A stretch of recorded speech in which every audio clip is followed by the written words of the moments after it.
بسم اللہ الرحمن الرحیم۔ تو میرے پیارے پیارے یوٹیوب فیملی ممبرس کو میرا سلام۔ تو ویورز، آپ جہاں رہیں خوش رہیں، کوئی بھی غم اور پریشانی آپ کے نزدیک نہ آئے، اور اللہ تعالیٰ آپ کو ہمیشہ اپنے حفظ و امان میں رکھیں، آمین ثم آمین۔ اور یہ ہے صبح کا ٹائم، اور صبح بھائی زینب کی فرمائش پر میں بنانے لگی ہوں فرینچ ٹوسٹ، اور یہ دیکھیے میرا ناشتہ تیار ہو رہا ہے۔ تو میں نے سوچا کیوں نہ صبح صبح آپ سے پورے دن کی فل ڈے روٹین شیئر کروں۔ تو بھائی پورے دن رہیے گا میرے ساتھ ساتھ، اور میں آپ کے ساتھ شیئر کروں گی فل ڈے روٹین اپنی۔ تو ویورز، اس کے ساتھ ساتھ میں آپ سے شیئر کروں گی اپنے اچھی بات کے سیگمنٹ میں، ایک خوبصورت بات کے سیگمنٹ میں، ہمارے پیارے نبی حضرت محمد مصطفیٰ صلی اللہ علیہ وسلم کی پیدائش مبارک۔ تو ویورز، آپ صلی اللہ علیہ وآلہ وسلم، حضرت عبداللہ آپ کے والد تھے، اور حضرت عبداللہ کا سلسلہ نسب جا کے ملتا تھا حضرت ابراہیم علیہ السلام سے۔ حضرت ابراہیم سے لے کر حضرت سام بن نو، پھر نو علیہ السلام، پھر نو سے شیس علیہ السلام، شیس سے حضرت آدم علیہ السلام تک جا کے آپ کا سلسلہ نسب ملتا تھا، اور آپ کے جد اعلیٰ کا نام حضرت ہاشم تھا، اور آپ کے دادا کا نام عبد المطلب تھا۔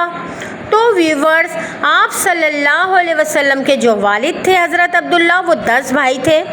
تو حضرت عبد المطلب آپ کے دادا نے منت مانی یا نظر مانی کہ اگر اللہ تعالیٰ مجھے 10 بیٹے دے گا تو میں ان میں سے ایک کی قربانی کروں گا اللہ کی راہ میں۔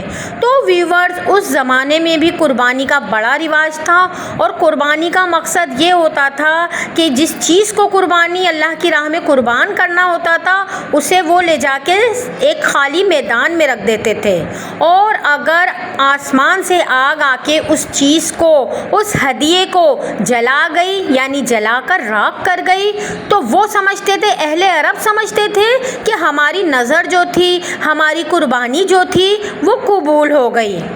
تو ویورز، میں آپ سے شیئر کر رہی ہوں حضور صلی اللہ علیہ وسلم کا سلسلہ نسب اور آپ کی پیدائش، اور ادھر ہو چکا ہے دوپہر کا ٹائم، اور میں ہیلپر کے آنے سے پہلے کر رہی ہوں اپنے صوفہ کور سیٹ کر رہی ہوں، کیونکہ یہ میں نے ایک دن پہلے واش کیے تھے اور یہ ڈرائی ہو چکے ہیں، تو بس ان کو صوفہ کور کو لگانا ہے، اس کے علاوہ ڈسٹنگ کرنی ہے تاکہ میری ہیلپر آئے اور وہ نیٹ اینڈ کلین صفائی کر سکے۔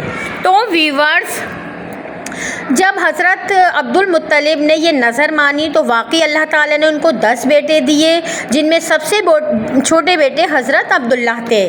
تو جب حضرت عبد المطلب نے 10 بیٹوں کے نام قرآن میں لکھے اور قرآن دازی کی گئی، تو قرآن میں حضرت عبداللہ کا نام آیا قربانی کے لیے۔ حضرت عبداللہ کی عادات و اطوار تمام بیٹوں سے مختلف اور اچھی تھی، اور ان کے چہرے پر ایک عجیب سا نور چمکتا تھا۔ ظاہر ہے وہ نور کون سا تھا؟ وہ تو بھائی نور محمد ہی تھا کہ جو حضرت عبداللہ سے پیدا ہونا تھا۔ تو بس حضرت عبداللہ سے حضرت عبد المطلب کو بے انتہا محبت تھی۔ تو آپ نے کیا کیا کہ پھر دوبارہ قرآن دازی کی، پھر حضرت عبداللہ کا نام نکلا۔ اسی طرح 3 دفعہ قرآن دازی کی گئی، اور تینوں دفعہ آپ کے 10 بیٹوں میں سے حضرت عبداللہ کا نام نکلا۔ تو ویورز، اس کے ساتھ ہی دیکھیے یہ ہے لنچ ٹائم، اور میں بنانے لگی ہوں بریانی۔ تو بریانی کی ریسیپی آلریڈی میرے چینل پر موجود ہے، اور میں انسٹاگرام پر بھی ڈال دوں گی، تو آپ وہاں سے فالو کر سکتے ہیں۔ اور بھائی میں اپنی بات کنٹینیو رکھوں گی تاکہ آپ کو خلل نہ ہو آپ میری باتوں میں۔ تو ویورز، پھر یہ ہوا کہ حضرت عبد المطلب نے بیٹے کی محبت میں یہ کیا کہ میں ان کی جگہ 10 اونٹ قربان کروں گا عبداللہ کی جگہ۔ جب انہوں نے 10 اونٹ رکھے اس خالی میدان میں، تو دعا مانگی، کوئی آگ نہیں آئی اوپر سے، کسی آگ نے ان اونٹوں کو نہیں جلایا۔ اس کا مطلب کیا ہوا بھائی؟ اس کا مطلب ہوا کہ اللہ نے ان کی قربانی قبول نہیں کی۔ عبداللہ، حضرت عبد المطلب نے 10 اونٹوں کی جگہ 20 کیے، 20 کی جگہ 30 کیے، تو بعض روایتوں میں ہے 100 اونٹ ہدیہ کیے، اور بعض روایتوں میں ہے 500 اونٹ حضرت عبداللہ کی جگہ قربان کیے۔ جب 500 اونٹ قربان کیے تو آسمان سے ایک آگ آئی، آگ کا شعلہ آیا، اور تمام اونٹوں کو جلا کر راکھ کر گیا، خاکستر کر گیا۔ اس کا مطلب ہوا عبد المطلب کی قربانی اللہ نے قبول کر لی۔ تو یہی طریقہ تھا اہل عرب میں، یعنی اسلام سے قبل۔ تو ویورز، حضرت عبداللہ بہت خوبصورت تھے، اسی لیے حضور صلی اللہ علیہ وسلم فرماتے ہیں کہ آنا ابن الذبیحین، یعنی میں تو 2 ذبح کیے گئےوں کا بیٹا ہوں۔ 2 ذبح کیے گئے کون؟ کہ ایک عبداللہ بھی تھے جن کو اللہ کی راہ میں ذبح ہونا تھا لیکن اللہ نے بچا لیا، اور دوسرے کون؟ حضرت اسماعیل علیہ السلام، کہ آپ کا سلسلہ نسب حضرت اسماعیل سے ہوتا ہوا حضرت ابراہیم سے جا ملتا ہے۔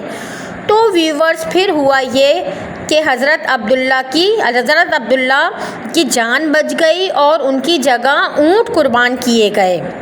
تو ویورز وہاں ایک دفعہ آپ راستے میں سفر کر رہے تھے تو حضرت عبداللہ کو ایک خاتون نے دیکھا جس کا نام تھا خواہر رقیہ بنت نوفل، اور وہ بہت بڑی عالمہ تھی آسمانی کتابوں کی، یعنی توریت اور انجیل اس نے خوب پڑھا ہوا تھا۔ جب اس کی نظر حضرت عبداللہ کے چہرے پر پڑی اور ان کی پیشانی سے پھوٹتے ہوئے نور پر پڑی تو کہنے لگیں کہ یہ بڑی خاص ہستی ہیں۔ تو حضرت عبداللہ سے کہنے لگیں کہ کون ہو تم، تمہارا نام کیا ہے؟ تو حضرت عبداللہ نے کہا کہ میرا نام عبداللہ بن مطلب ہے۔ تو وہ رقیہ، خواہر رقیہ جو تھی، وہ کہنے لگی کہ تم وہی ہو کہ جس کی تمہارے والد نے قربانی، جس کے بدلے میں اونٹ قربان کیے؟ حضرت عبداللہ نے کہا کہ ہاں میں وہی ہوں۔ تو کہنے لگی کہ مجھ سے شادی کرو گے؟ کیونکہ اسے وہ نور نظر آ رہا تھا جو حضرت عبداللہ سے منتقل ہو کر ہمارے پیارے نبی صلی اللہ علیہ وسلم میں آنا تھا۔ تو وہ عورت کہنے لگی کہ کیوں نہ میں آخری پیغمبر کی ماں بنوں؟ تو اس عورت نے عبداللہ کو شادی کی پیشکش کی۔ تو جناب میرا یہ سلسلہ جاری رہے گا انشاءاللہ، اور میں اسی سلسلے کو کنٹینیو کروں گی۔ اس کے ساتھ ہی آپ سے اجازت چاہوں گی۔ اللہ حافظ۔